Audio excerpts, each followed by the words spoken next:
நிச்சயமாக பவித்ரா, வணக்கம். திருநெல்வேலி மாவட்டத்தில் கேரளாவில் இருந்து கொட்டப்பட்ட மருத்துவ கழிவுகளை மீண்டும் கேரள மாநிலமே தேசிய பசுமை தீர்ப்பாயத்தின் உத்தரவின்படி அள்ளிச் செல்லும் நிகழ்வுகள் நேற்று காலை முதல் தொடர்ந்து நடைபெற்று வருகிறது. தற்போது கொண்டா நகரம் மற்றும் பலவூர் கிராமத்தில் மீதம் இருக்கும் கழிவுகளை அள்ளிச் செல்லும் பணிகள் தொடங்கியுள்ளது. 7 முதல் 8 லாரிகளில் இன்று தற்போது மருத்துவ கழிவு குப்பைகள் அகற்றப்பட்டு வருகின்றன.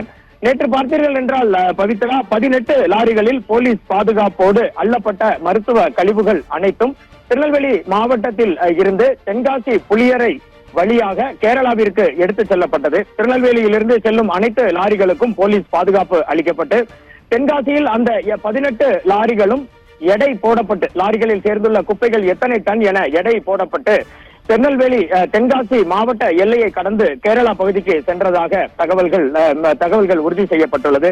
இந்த லாரிகள் அனைத்துமே எர்ணாகுளத்தில் அமைக்கப்பட்டுள்ள கேரளா அரசின் சார்பில் எர்ணாகுளத்தில் கழிவு குப்பைகளை அகற்றும் நிலையத்திற்கு நேரடியாக கொண்டு செல்லப்படுவதாகவும் அங்கு அவைகள் தரம் பிரிக்கப்பட்டு பிளாஸ்டிக் கழிவுகள், மருத்துவ கழிவுகள் எவை என தரம் பிரிக்கப்பட்டு முறையாக அகற்றும் பணிகள் மேற்கொள்ளப்படும் என்று நேற்று நம்மிடம் பேசிய கேரள சுகாதாரத்துறை அதிகாரி கோபகுமார் தெரிவித்தார்.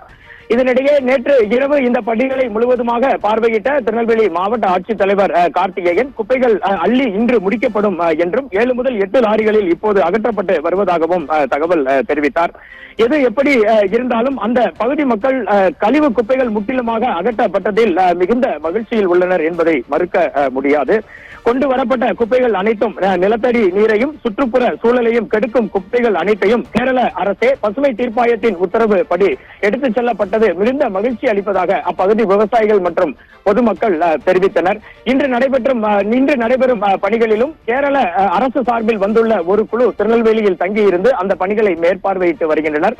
திருநெல்வேலி மாவட்ட நிர்வாகத்தின் சார்பிலும் அரசு உயர் அதிகாரிகள் அந்த பகுதியில் முகாமிட்டு இந்த பணிகளை தொடர்ந்து மேற்கொண்டு வருகின்றனர். இதுவே தற்போது திருநெல்வேலியில் கழிவு குப்பைகளை அகற்றும் இடத்தில் இருக்கும் கள நிலவரம். பவித்ரா.